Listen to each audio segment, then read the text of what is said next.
Hello and good morning, class. In last lecture, we have studied about the history and introduction to the transportation engineering. And in today's lecture, we are going to study about the geometric design of the rural highways. Okay. So first of all, before we start the geometric design of the rural highway, first of all, we should understand the what is geometric design. तो जो भी हमारा geometric design को हम किस तरीके से define करेंगे या हम कैसे समझें कि ज्योमेट्रिक डिज़ाइन क्या होता है, ज्योमेट्रिक डिज़ाइन के अंदर कौन कौन सी चीज़ें आती हैं। तो सबसे पहले तो ज्योमेट्रिक डिज़ाइन का मतलब ये हुआ कि जो भी हमारे विजिबल फीचर्स होते हैं हाईवे में उनकी डिज़ाइनिंग करना। ठीक है, जो भी विजिबल फीचर्स हैं हाईवे का जब भी हम कंस्ट्रक्शन करते हैं तो उनकी जो हम डिज़ाइनिंग करते हैं उनको हम क्या बोलते हैं, ज्योमेट्रिक डिज़ाइन। सबसे पहले तो उसमें हमारे टोटल 5 एलिमेंट्स आते हैं। सबसे पहले तो आता है हमारा क्रॉस सेक्शन का एलिमेंट। क्रॉस सेक्शन का एलिमेंट मतलब ये हो गया कि हम सबसे पहले पेवमेंट की कैरेक्टरिस्टिक के बारे में पढ़ते हैं। ठीक है, पेवमेंट की कैरेक्टरिस्टिक के बारे में पढ़ते हैं और उसके बाद हम जैसे कि कैम्बर, किस तरीके का कैम्बर या क्रॉस स्लोप हम प्रोवाइड करेंगे। ठीक है, तो हमें कैम्बर देने से या फिर जितने भी तरीके के रोड मार्जिन्स होते हैं वो सब जो प्रोवाइड होते हैं वो सब हम किस में आएंगे, किस में पढ़ेंगे उसको, क्रॉस सेक्शन एलिमेंट में। ठीक है, उसके बाद दूसरा आता है हमारा साइड डिस्टेंसेस। साइड डिस्टेंसेस में जैसे हम लोग ये देखते हैं कि अगर हम किसी पेवमेंट पे किसी मतलब रोड पे अगर हम ट्रैवल कर रहे हैं व्हीकल से और जब हम किसी ऑब्स्टिकल को देखते हैं या किसी हम ऑब्स्ट्रक्शन को देखते हैं तो वो देखने के बाद कई बार हमें ये लगता है कि हमें अपने व्हीकल को स्टॉप कर देना चाहिए या फिर अपनी स्पीड को कॉम्प्रोमाइज़ करना चाहिए। तो ये साइड डिस्टेंसेस के अंडर में आता है, इसको हम लोग ब्रीफली पढ़ेंगे। उसके अलावा हम लोग इसमें पढ़ते हैं आपका overtaking sight distance, intermediate sight distance, headlight sight distances. इन सब चीज़ों को हम लोग ब्रीफली जो है वो आगे पढ़ेंगे। फिर हमारा जो थर्ड एलिमेंट है वो है हॉरिजॉन्टल अलाइनमेंट। ठीक है, हॉरिजॉन्टल अलाइनमेंट, वर्टिकल अलाइनमेंट और एक और इसमें फैक्टर है हमारा इंटरसेक्शन। Right, intersection. तो ये पांचों फैक्टर्स जो हैं हमारे, ये आएंगे हमारे ज्योमेट्रिक डिज़ाइन के अंडर में, यानी कि हमें इन्हीं पांचों चीज़ों की स्टडी जो है वो ज्योमेट्रिक डिज़ाइन में करनी है। अब वन बाय वन हम स्टार्ट करेंगे। सबसे पहले हमारा क्रॉस सेक्शनल एलिमेंट से। राइट, तो सबसे पहले देख लेते हैं कि क्रॉस सेक्शनल एलिमेंट क्या होता है। तो क्रॉस सेक्शनल एलिमेंट में सबसे पहले हम लोग देखेंगे पेवमेंट की कैरेक्टरिस्टिक के बारे में कि हमारा जो पेवमेंट है वो किस तरीके का पेवमेंट होना चाहिए। ठीक है, तो फर्स्ट फैक्टर हम जो स्टडी करेंगे वो होगा हमारा फ्रिक्शन। अब बात ये आती है कि फ्रिक्शन की क्या ज़रूरत है। ठीक है, तो जैसा कि हम जानते हैं कि जब भी हम लोग ट्रैवल करते हैं तो हम एक सर्टेन वेलोसिटी से या सर्टेन स्पीड से ट्रैवल कर रहे हैं। ठीक है, अगर हमारी व्हीकल स्पीड में है और अगर हम कहीं पर अपने व्हीकल को रोकना चाहते हैं तो उसके लिए हमें फ्रिक्शन की ज़रूरत आएगी। ठीक है, विदाउट फ्रिक्शन मोमेंट जो है वो आपका बिल्कुल कांस्टेंट रहेगा और मतलब आपके जो व्हीकल होगा वो स्टॉप नहीं होगा अगर फ्रिक्शन हमारा नहीं होगा तो। ठीक है, तो अकॉर्डिंग टू आईआरसी जब हम डिज़ाइन करते हैं तो आईआरसी के नॉर्म्स के हिसाब से हम दो तरीके के फ्रिक्शन की वैल्यूज़ में लेते हैं। एक होती है हमारी लॉन्गिट्यूडनल फ्रिक्शन और दूसरी होती है हमारी लेटरल फ्रिक्शन। ठीक है, longitudinal friction and lateral friction. तो लॉन्गिट्यूडनल फ्रिक्शन की जो वैल्यू होती है वो होती है हमारे 0.35 से लेके 0.40 के बीच में लाई करती है। और नॉर्मली जब हम लोग न्यूमेरिकल सॉल्व करते हैं तो लॉन्गिट्यूडनल फ्रिक्शन की वैल्यू 0.35 लेते हैं। अदरवाइज या फिर जो भी क्वेश्चन में अगर हमें वैल्यू गिवन है लॉन्गिट्यूडनल फ्रिक्शन की तो हम वो वैल्यू लेंगे। ठीक है, देन आ जाते हैं लेटरल फ्रिक्शन पे। लेटरल फ्रिक्शन की वैल्यू हम लोग कंसीडर करते हैं 0.15। ठीक है, ये वैल्यूज़ हमें 0.35 एंड 0.15 याद रखनी है क्योंकि जब हम न्यूमेरिकल सॉल्व करते हैं तो उस न्यूमेरिकल को सॉल्व करने के दौरान जो भी वैल्यूज़ हमारी आती है मतलब हमें ये वैल्यूज़ जो है वो लेनी होती है। कई बार हमें क्वेश्चन में हिंट के तौर पे दिया रहता है, कई बार हमें नहीं भी गिवन होता है, तो हमें ये वैल्यूज़ को याद रखना है। तो फर्स्ट कैरेक्टरिस्टिक था हमारा फ्रिक्शन। ठीक है, नेक्स्ट देखिए जो हमारा सेकेंड कैरेक्टरिस्टिक है, सेकेंड कैरेक्टरिस्टिक है वो है स्किड एंड स्लिप। तो सबसे पहले तो हम इस फिनोमिना को समझ लेते हैं कि स्किड क्या होता है और स्लिप क्या होता है और दोनों में डिफरेंस क्या है स्किड में और स्लिपिंग में। तो स्किड का मतलब स्किड में क्या होता है, अगर हमारा लॉन्गिट्यूडनल मोमेंट तो पहले तो हम दो मोमेंट के बारे में जान लेते हैं। एक है हमारा लॉन्गिट्यूडनल मोमेंट और एक है हमारा रोटेशनल मोमेंट। ठीक है, तो इसमें एक हम एग्जांपल के थ्रू इसको समझने की कोशिश करते हैं। जैसे अब हमने ऐसा बहुत बार देखा होगा कि जो हमारी व्हीकल होती है, ठीक है, वो हमने इसके बारे में बहुत सुना है कि व्हीकल स्किड हो गई। स्किड मतलब फिसलना। ठीक है, तो व्हीकल जो थी वो हमारी स्किडिंग में आ गई। स्किड मतलब होता है क्या, फिसलना। मतलब लॉन्गिट्यूडनल मोमेंट क्या होता है कि अगर मान लीजिए कई बार ऐसा होता है कि व्हीकल जो होती है हमारी, या तो मतलब बारिश के मौसम में कह लीजिए, अगर रोड पे हमारा फ्रिक्शन लेस अवेलेबल है, या फिर किसी सिचुएशन की वजह से मान लीजिए कि अगर आप ओवरटेक कर रहे हो, या फिर वैसे नॉर्मली भी अगर आप बहुत हाई स्पीड से चल रहे हो, तो हमारी गाड़ी जो है वो लेस फ्रिक्शन कांटेक्ट में आने की वजह से वो क्या होती है, स्किड हो जाती है, फिसल जाती है। मतलब लॉन्गिट्यूडनल मोमेंट जो है फिसल के जब वो एक जगह से दूसरी जगह तक जाती है, मतलब दूर गिर जाती है व्हीकल, तो उस दौरान हमारा जो लॉन्गिट्यूडनल मोमेंट होता है वो ज़्यादा हो जाता है। और रोटेशनल मोमेंट का मतलब जो हमारे व्हीकल का टायर है, वो टायर रोटेशन में मूवमेंट करता है। जब हमारी व्हीकल चलती है तो वो टायर जो है उसमें रोटेशनल मोमेंट होता है ना, वो गोल गोल घूमता है, इस वजह से हम उसको क्या बोलते हैं, रोटेशनल मोमेंट।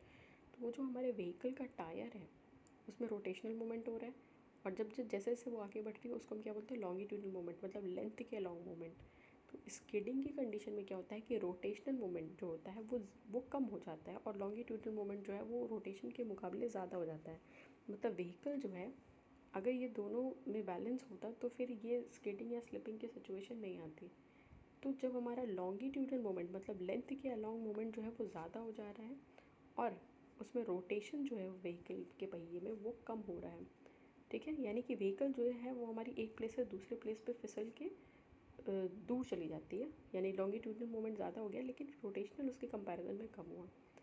तो ये हमारी सिचुएशन कहलाएगी स्किडिंग की। ठीक है, ये सिचुएशन कहलाएगी हमारी स्किडिंग। नेक्स्ट आ जाते हैं स्लिपिंग की सिचुएशन। हमारी व्हीकल स्लिप कब होती है, तो स्लिप कब होगी, अब वही जो हमने अभी पढ़ा है इसके पहले कि रोटेशनल मोमेंट जो है वो ज़्यादा हो जाएगा और लॉन्गिट्यूडनल मोमेंट जो है वो हमारा कम होगा। अब ये कैसे होगा, तो जैसे आप लोगों ने कई बार देखा होगा कि सपोज़ अगर हमारा व्हीकल जो है वो मड में, हमने ऐसा अक्सर देखा होगा कि जब बहुत मड होता है या बहुत ही ऐसा स्लिपरी प्लेस होता है, तो वहाँ पर हमारी व्हीकल जो है वो हम उसको जब एक्सेलरेट करते हैं, जब उसमें एक्सेलरेशन लेते हैं, एक्सेलरेट करते हैं व्हीकल को, तो व्हीकल हमारी आगे नहीं बढ़ती बल्कि उसी जगह पे पहिया जो है वो लगातार रोटेट करता है, लेकिन वो आगे नहीं बढ़ता। ठीक है, सेम उसी जगह पे रोटेशन जो है वो खूब ज़्यादा होने लगता है। मतलब आप एक्सेलरेटर ले रहे हो और जो पहिया है वो उसी जगह पे रोटेट कर रहा है लेकिन आगे नहीं बढ़ रहा है। मतलब रोटेशनल मोमेंट वहाँ पे हो रहा है लेकिन लॉन्गिट्यूडनल मोमेंट नहीं हो पा रहा है। ठीक है, यानी रोटेशन ज़्यादा हो गया और लॉन्गिट्यूडनल कम हो गया। जब हमारा एक्सेलरेशन और तेज़ हमने बढ़ाया तब जाके गाड़ी हमारी आगे बढ़ी। ठीक है, तो यानी कि रोटेशन मोमेंट ज़्यादा हो रहा है और लॉन्गिट्यूडनल मोमेंट जो है वो उसके कंपैरिजन में कम हुआ।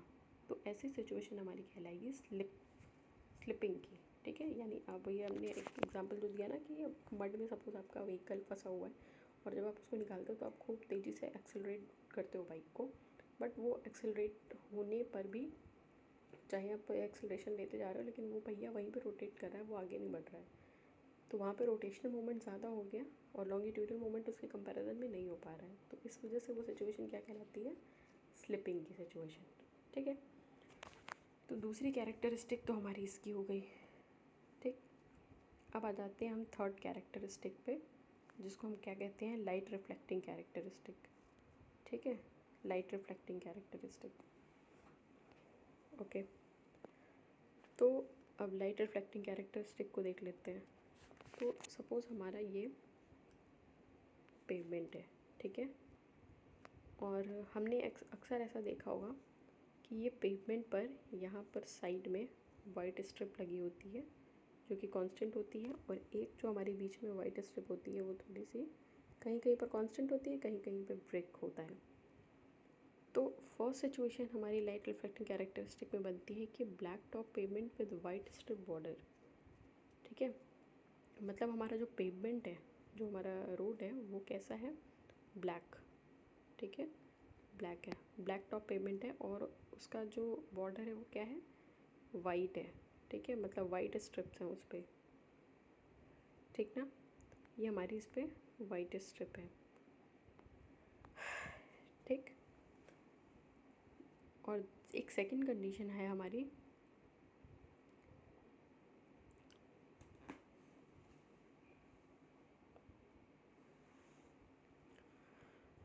और एक हमारी कैरेक्टरिस्टिक है, सेकंड कैरेक्टरिस्टिक है हमारी वाइट या फिर ग्रेइश पेमेंट की, वाइट पेमेंट या फिर ग्रेइश पेमेंट। अभी इसके बारे में देखते हैं क्या होता है, ठीक है। ये दो तरीके के हमारे पेमेंट जो हैं वो होते हैं, ठीक। नाउ देखो, जो हमारे ब्लैक टॉप पेमेंट होते हैं, तो ब्लैक टॉप पेमेंट का मतलब ये हुआ कि हमारा जो पेमेंट है उसका जो टॉप है वो ब्लैक है। जैसे कि हमारा बिटुमिनस पेमेंट, जो हमारा बिटुमिनस पेमेंट होता है, क्योंकि बिटुमिन का कलर क्या होता है, ब्लैक, तो बिटुमिन जो है वो एग्रीगेट के साथ बाइंड करके जब हम उसको स्प्रेडिंग करते हैं और रोड बनाते हैं तो वो हमारा ब्लैक टॉप पेमेंट कहलाता है, ठीक है। बिटुमिनस जो रोड होती है वो ब्लैक टॉप पेमेंट होती है, और जो हमारी सीसी रोड होती है सीमेंट कंक्रीट की, वो कैसी होती है, वाइट पेमेंट या फिर ग्रेइश पेमेंट बोलते हैं, ठीक है। तो बिटुमिन वाली जो पेमेंट होती है वो ब्लैक कलर की होती है। अब होता क्या है कि ड्यूरिंग नाइट, ठीक है, ड्यूरिंग नाइट, रात में एक तो वैसे भी अंधेरा होता है और हमारी जो पेमेंट है वो भी हमारी ब्लैक है, ठीक है। ऐसे में क्या होता है कि विजिबिलिटी की जो है वो बहुत ही विजिबिलिटी की प्रॉब्लम आती है, ठीक है। तो वो विजिबिलिटी की प्रॉब्लम को रिड्यूस करने के लिए हम क्या करते हैं कि ये जो हमारी पेमेंट होती है उसके साइड में वाइट स्ट्रिप लगा देते हैं, ताकि हमें ये पता चलता रहे जो भी ड्राइवर है, और सेंटर में हम लोग इस तरीके का देते हैं जो कि लेन को डिवाइड करता है, और ये वाइट स्ट्रिप हम एजेस पे देते हैं, किनारों पे देते हैं।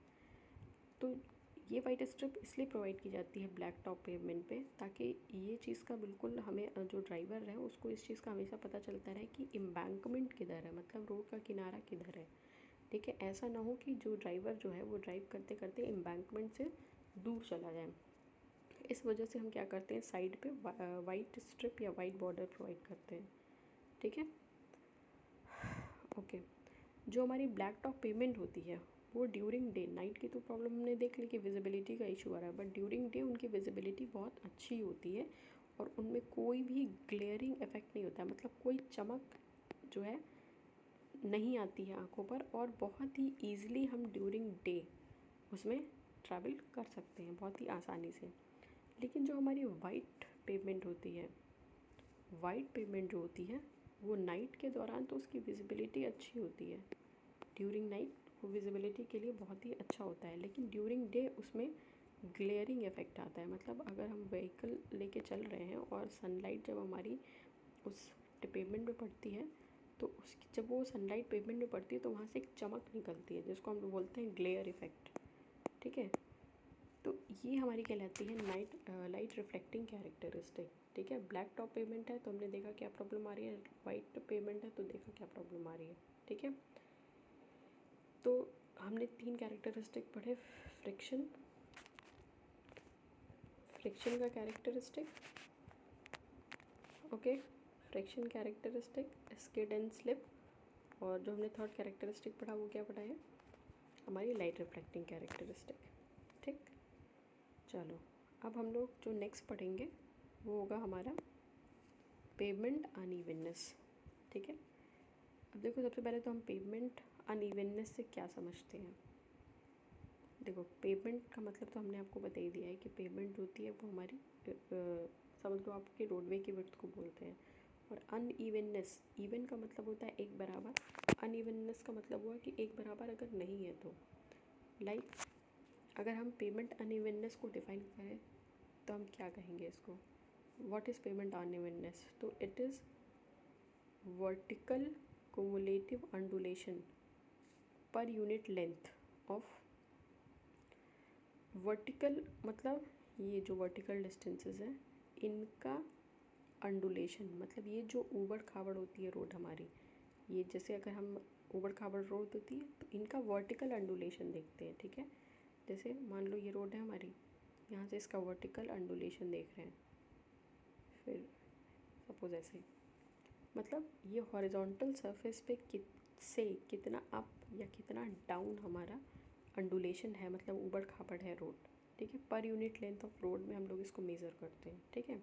मतलब 1 किलोमीटर की लेंथ में कितना वर्टिकल अंडुलेशन आ रहा है, मतलब वर्टिकल मतलब या तो राइज में होगा या फिर डाउन में होगा, दोनों चीज़ें हो सकती हैं, ठीक है।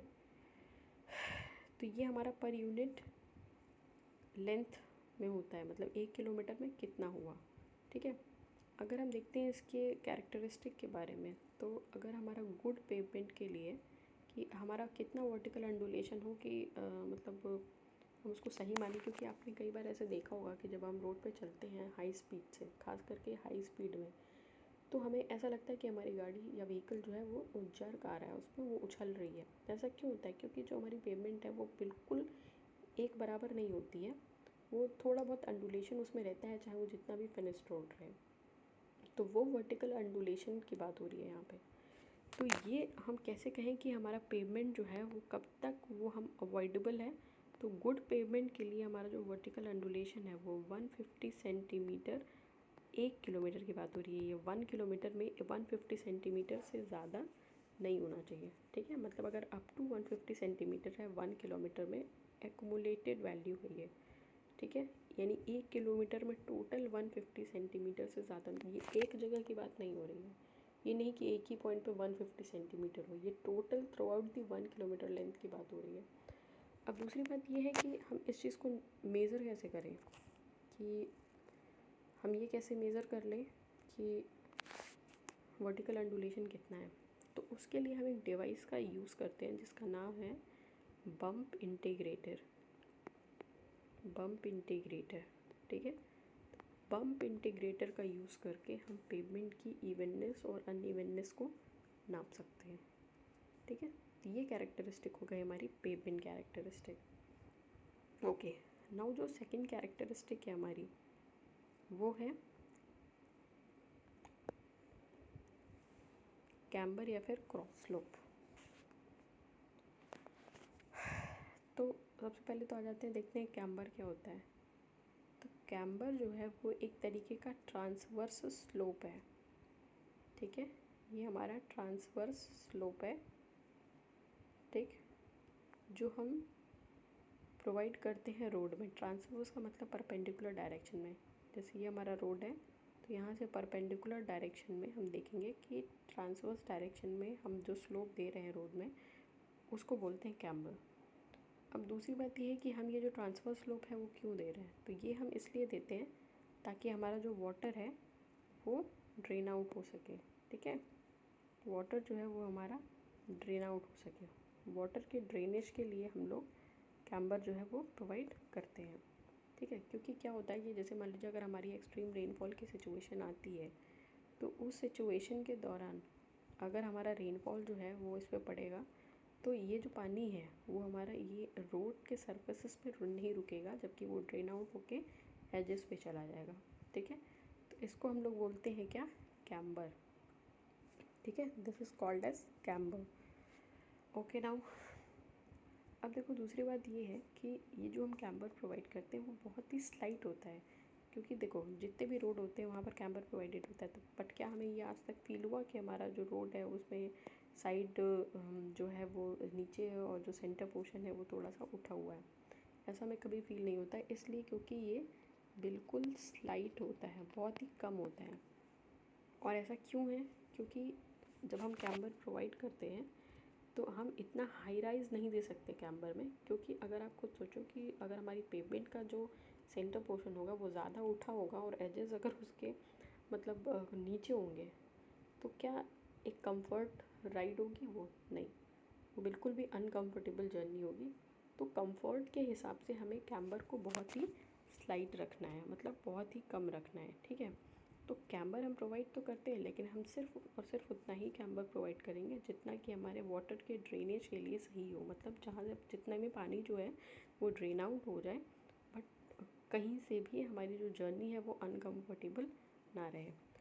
तो इस वजह से हम कैम्बर, तो सिंपली अगर हम बोलें कि कैम्बर या क्रॉस स्लोप क्या होता है, तो ये एक तरीके का ट्रांसवर्स स्लोप है जो कि हम रोड में प्रोवाइड करते हैं। और क्यों प्रोवाइड करते हैं? To drain off the storm water, जो भी हमारा स्टॉर्म वाटर है उसको ड्रेन आउट करने के लिए।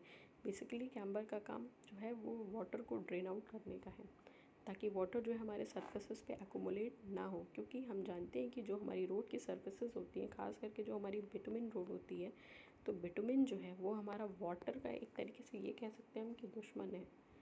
अगर बिटुमिन और एग्रीगेट को मिला के बिटुमिनस रोड बनाई जाती है, और जब उसमें वाटर पेनिट्रेट करेगा बिटुमिन में, तो वो अपनी एडहेसन प्रॉपर्टी को लॉस कर देगा। मतलब एग्रीगेट और बिटुमिन जो है वो सेपरेट हो जाएंगे, अलग अलग हो जाएंगे। ठीक है, तो इस वजह से हमारा बिटुमिन और एग्रीगेट जो है वो बिल्कुल अलग अलग हो जाता है। ठीक है, तो इस वजह से हम वाटर के एग्जिस्टेंस को उस पर बियर नहीं कर सकते। और यही रीज़न है कि हम वाटर को एक्यूमुलेट नहीं होने देना चाहते, नहीं तो हमारी रोड जो है वो जल्दी डैमेज होगी। ठीक है, इस वजह से हम लोग कैम्बर जो है वो प्रोवाइड कर रहे हैं। अब देखते हैं कि कैम्बर कितने तरीके का होता है। तो सबसे पहले होता है हमारा स्ट्रेट लाइन कैम्बर। ये हमारा स्ट्रेट लाइन कैम्बर। ठीक है, सपोज़ ये हमारी एक रोड है और इसका विड्थ जो है वो W है। राइट, ये रोड है, रोड की विड्थ W है, और ये हमने राइज दे दिया है जिस हमने मान लिया इसको y राइज दिया है।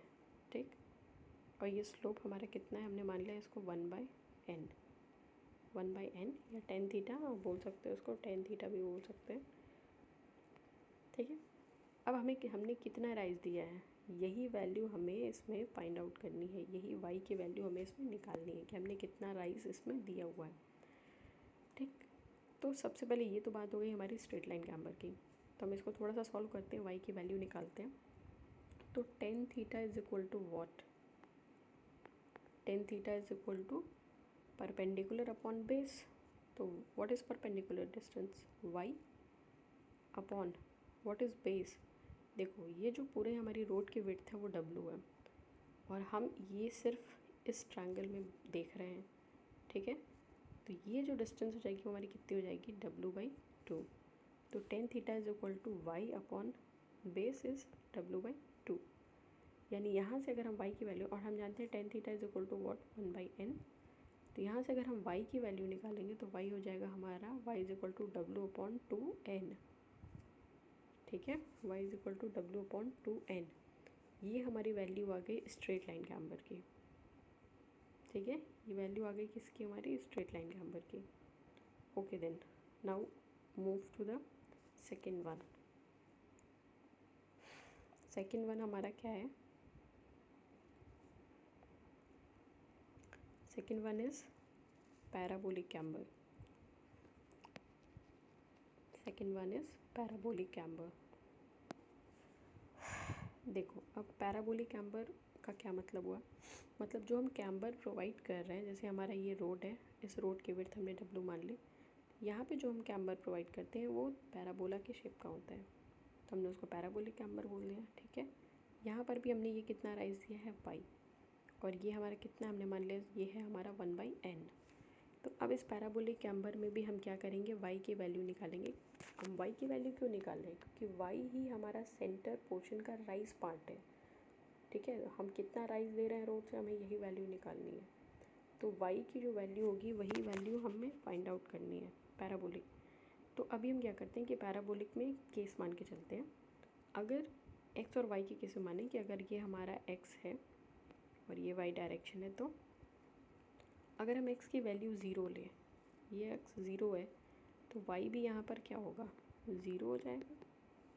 ठीक है, अगर हमने x बराबर 0 लिया तो यहाँ पे y भी तो 0 है, कोई राइज नहीं है यहाँ पे, है ना।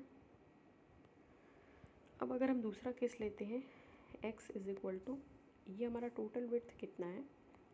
टोटल विड्थ है हमारा W। ठीक है, तो हाफ ऑफ द विड्थ क्या हो जाएगा? W/2। तो अगर x बराबर W/2 है तो y की वैल्यू क्या होगी? तो x बराबर W/2 पे y की जो वैल्यू है वो किसके बराबर है? y के बराबर है। ठीक है, देखो पहले तो हमने दो केस लिए, एक x बराबर 0 के लिए लिया, तो x बराबर 0 है तो y बराबर भी यहाँ पे 0 है। ठीक, और दूसरा केस हमने यहाँ पे लिया x is equal to W/2 पे, तो x is equal to W/2 पे y की वैल्यू क्या है, y के बराबर है। ठीक है, अब हम क्या करते हैं कि पैराबोला का इक्वेशन ले लेते हैं। ठीक है, देखो पैराबोला का इक्वेशन हमें पता है क्या है, x² is equal to a into y, ये तो हम जानते ही हैं। अब x बराबर हमने क्या लिया है, W/2। यहाँ पर हम x की वैल्यू क्या ले लेते हैं, W/2 का square is equal to a into y. ठीक है, a इंटू वाई। ओके, अब हम इसको थोड़ा सा सिंप्लीफाई कर लेंगे। ठीक है, सिंप्लीफाई कैसे करेंगे, y/2 का square is equal to a into, देखो w की वैल्यू जो है, y की वैल्यू जो है हम W/2n यहाँ पे ले रहे हैं क्योंकि हमने स्ट्रेट लाइन कैम्बर में ये वैल्यू जो है वो निकाल ली थी। ठीक है, स्ट्रेट लाइन कैम्बर में हमने y बराबर W/2n निकाला ही था, वही x equal to a y में हम इस वैल्यू को रख दे रहे हैं y/2n। ठीक, अब हम इसको थोड़ा सा सिंप्लीफाई करेंगे, ये y से ये y कैंसिल हो जाएगा, ये 2 से ये 2 कैंसिल हो जाएगा, और यहाँ से हम a की वैल्यू निकाल लेते हैं। a की वैल्यू हमारी आ रही है n इंटू W/2, ये हमारी वैल्यू आ गई a की। ओके, ये हमारी a की वैल्यू आ गई। अब वापस से हम आ जाते हैं x² is equal to a into y में, और यहाँ पर हम क्या करते हैं, a की वैल्यू जो हमने निकाली है वो रख लेंगे। तो x² is equal to a की वैल्यू हमने क्या निकाली, n into W/2 into y. ये क्वेश्चन हम यहाँ से निकाल लेते हैं। तो यहाँ पर हमारी y की वैल्यू क्या आ जाएगी, जब इस y को हम निकालेंगे तो ये हमारी आ जाएगी 2x² upon n into W। यहाँ से ये हमारी वैल्यू आ गई y की। ठीक है, ये जो था हमारा सेकंड टाइप ऑफ कैम्बर था, पैराबोलिक कैम्बर। ओके, अब हम थर्ड टाइप का कैम्बर पढ़ते हैं। थर्ड कैम्बर हमारा क्या है, composite camber. Composite camber, right. Now what is composite camber. Composite का मतलब ये होता है मिश्रण, मतलब मिला हुआ। तो कौन से चीज़ का मिला हुआ, स्ट्रेट और पैराबोलिक का मिला हुआ कैम्बर, यानी स्ट्रेट प्लस पैराबोलिक। अब इसको कैसे बनाएंगे, जैसे मान लीजिए कि हमारी रोड विड्थ है और ये जो एजेस हैं हमारे ये स्ट्रेट हैं। ठीक है, ये एजेस जो हैं वो स्ट्रेट हैं, और जो सेंटर पोर्शन है वो हमारा क्या है, पैराबोलिक है। ठीक है, यानी ये स्ट्रेट हो गया, ये पैराबोलिक हो गया, और ये स्ट्रेट हो गया। ये हमारा क्या कहलाएगा, कंपोजिट कैम्बर। ठीक, और ये वैल्यू हो जाएगी हमारी W। ठीक है, यानी इसमें स्ट्रेट एंड पैराबोलिक दोनों को मिला दिया गया, तो ये कहला देगा हमारा कंपोजिट कैम्बर। यानी कि 3 तरीके का कैम्बर होता है, straight line camber, parabolic camber and composite type of camber. Okay, तो ये हमने कैम्बर पढ़ लिया। अब देखो, अकॉर्डिंग टू IRC हमें कौन कौन से कैम्बर जो है वो वैल्यू कैम्बर की देनी होती है। तो सबसे पहले तो हम ये देखेंगे कि कैम्बर किन किन फैक्टर्स पर डिपेंड करता है। तो कैम्बर किन किन फैक्टर्स पर डिपेंड करता है, सबसे पहले तो वो एक पेमेंट टाइप ऑफ पेमेंट पे डिपेंड करेगा कि पेमेंट किस तरीके का, जैसे हमारा CC रोड है कि बिटुमिनस रोड है। ठीक है, कैम्बर इन चीज़ों पर डिपेंड करेगा। दूसरा सबसे ज़्यादा इम्पॉर्टेंट कैम्बर जो है वो हमारी रेनफॉल इंटेंसिटी पे डिपेंड करता है, कि जैसे मान लीजिए कोई हमारा ऐसा जगह है जहाँ पर जो वाटर प्रोन एरिया है, रेनफॉल प्रोन एरिया है, जहाँ पे बारिश बहुत ज़्यादा होती है, तो वहाँ पर हमें उसी हिसाब से स्लोप भी प्रोवाइड करना होगा ताकि वाटर जो है वो ईजिली ड्रेन आउट हो जाए, वहाँ पर ज़्यादा एक्यूमुलेट ना हो। तो हमारा अकॉर्डिंग टू IRC कैम्बर किन किन चीज़ों पर डिपेंड करता है, एक तो टाइप ऑफ पेमेंट पे डिपेंड करता है कि पेमेंट हमारा कैसा है, दूसरा रेनफॉल इंटेंसिटी पे डिपेंड करता है। ठीक है, सबसे पहले हम टाइप ऑफ पेमेंट और कैम्बर के परसेंटेज देख लेते हैं एक बार। अकॉर्डिंग टू IRC क्या है, अगर हमारा CC रोड है, ठीक है, या फिर high type of bituminous surface है, अगर हैवी रेनफॉल होगा तो वहाँ पर हम 2% कैम्बर देंगे, और अगर लाइट रेनफॉल एरिया होगा तो वहाँ पर हम 1.7% कैम्बर देंगे। जाहिर सी बात है कि जो हमारा हैविली रेनफॉल एरिया होगा वहाँ पर हमको ज़्यादा कैम्बर देना होगा, ज़्यादा स्लोप देना होगा, ताकि वाटर जो है वो ईजिली ड्रेन आउट हो सके। अगर हमारा थिन बिटुमिनस सर्फेस है तो वहाँ पर हमें कितना देना होगा, 2.5 एंड 2.5 हैवी रेनफॉल के लिए, लाइट रेनफॉल के लिए 2। WBM या ग्रेवल रोड है तो 3 for heavy rainfall and 2.5 for light. और अगर अर्दन रोड है तो 4 एंड लाइट रेनफॉल के लिए 3। अब हम ये देख लेते हैं कि कैम्बर जो है किन की चीज़ों पर डिपेंड करता है। तो हमने देख लिया है कि एक तो हमारा पेवमेंट और रेनफॉल पे डिपेंड करता है। अच्छा, दूसरी एक इम्पॉर्टेंट बात ये है कि जैसे अगर हमारा ये पेवमेंट है तो इस पेवमेंट के बगल में हमारा क्या होता है, शोल्डर। दोनों साइड में शोल्डर होता है। शोल्डर के बारे में ब्रीफली अभी हमको आगे पढ़ना है, इसलिए बहुत ज़्यादा मैं इस पर जो है आपका टाइम नहीं ले जाऊँगी क्योंकि आगे भी हमको शोल्डर के बारे में डिस्कस करना है। फिलहाल हम इतना जान लेते हैं कि जो हमारा पेवमेंट होता है उसके दोनों तरफ हमको शोल्डर प्रोवाइड करना होता है। शोल्डर जो होता है वो एक तरीके का हमारा एक तरीके से हम ये कह सकते हैं कि रोड के अलॉन्ग ही पैरेलली ही तो हमारा शोल्डर होता है। शोल्डर का काम क्या होता है, वो एक तरीके से इमरजेंसी लेन की तरह काम करता है।